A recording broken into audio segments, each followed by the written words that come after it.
اب اگلے شریک مقابلہ تشریف لاتے ہیں بلال اخلاق، درجہ دورہ حدیث، جامعہ فاروقیہ، ضلع پونچھ۔ ان کا موضوع ہے بر صغیر میں خطہ کشمیر کی کیا حیثیت ہے؟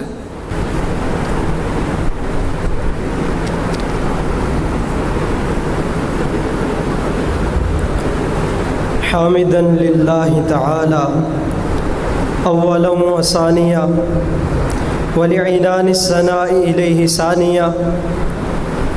صدق اللہ مولانا العظیم۔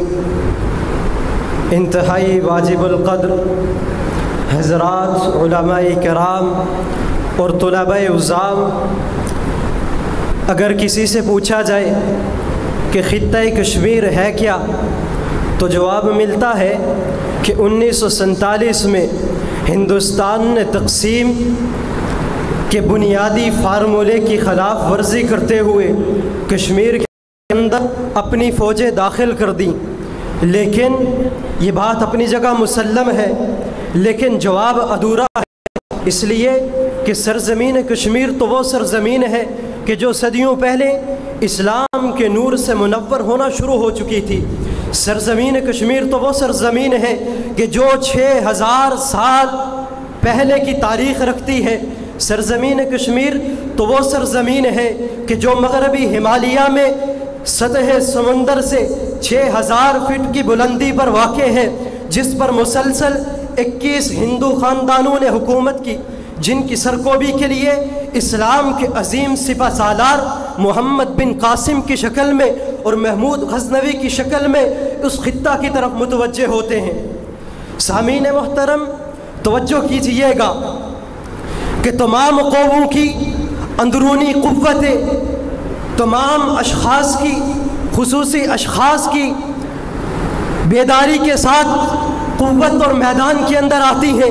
چنانچہ جب وہ قوم اور وہ اشخاص بیدار ہوتے ہیں تو ساری ملت بیدار ہوتی ہے، اور جب وہ اشخاص خواب غفلت میں پڑے رہتے ہیں تو ساری ملت خواب غفلت میں پڑی رہتی ہے۔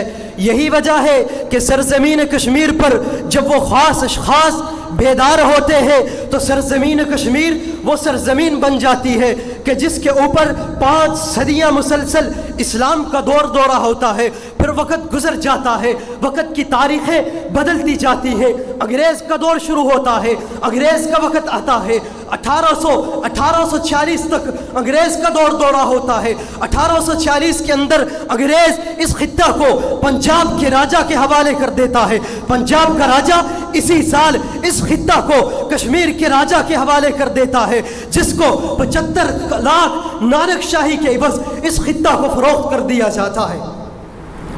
سامعین محترم، ذرا توجہ رہے، اس خطے کی خصوصی حیثیت کے بارے میں سوال کیا گیا ہے کہ اس خطہ کی خصوصی حیثیت کیا ہے۔ میں ایک ایک حیثیت کی طرف بات کرتا چلوں، بات لمبی ہو جائے گی۔ اس کی کس خصوصیت کا ذکر کیا جائے، کس خصوصیت کا ذکر کیا جائے، آپ اس بات سے اندازہ لگا سکتے ہیں کہ جس خطہ کے اوپر پاکستان، ہندوستان اور چین 3 ممالک اس خطہ کو اپنے قدرت کے اندر لینے کی کوشش میں لگے ہوئے ہیں، اس خطہ کی حیثیت کے بارے میں سوال کیا جاتا ہے۔ اس خطہ کی حیثیت کے بارے میں سوال کیا جاتا ہے۔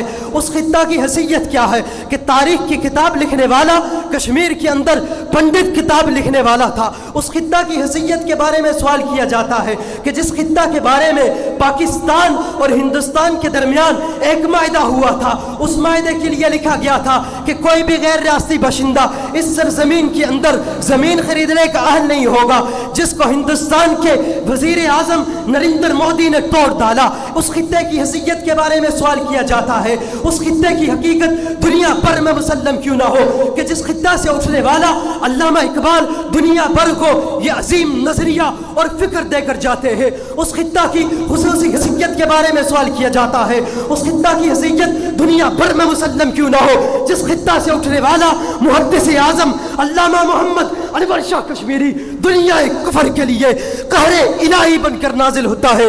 اس خطہ کی حیثیت دنیا بھر میں مسلم کیوں نہ ہو کہ جس خطہ سے اٹھنے والا برہان الدین وانی اپنی ماؤں بہنوں کی عزت و عظمت کے لیے کٹ مرتا ہے۔ اس خطہ کی حیثیت دنیا بھر میں مسلم کیوں نہ ہو کہ جس خطہ سے اٹھنے والا کمانڈر سجاد افغانی اپنی جان کا نذرانہ پیش کر دیتا ہے، اپنی ماؤں بہنوں کی عزت و عظمت کی خاطر کر بڑھتا ہے، اس خطہ کی حیثیت دنیا پر میں مسلم کیوں نہ ہو کہ جس خطہ کو آج بھی یونائٹڈ اسٹیٹ کے اندر خود مختار ریاست کے ساتھ پہچانا جاتا ہے۔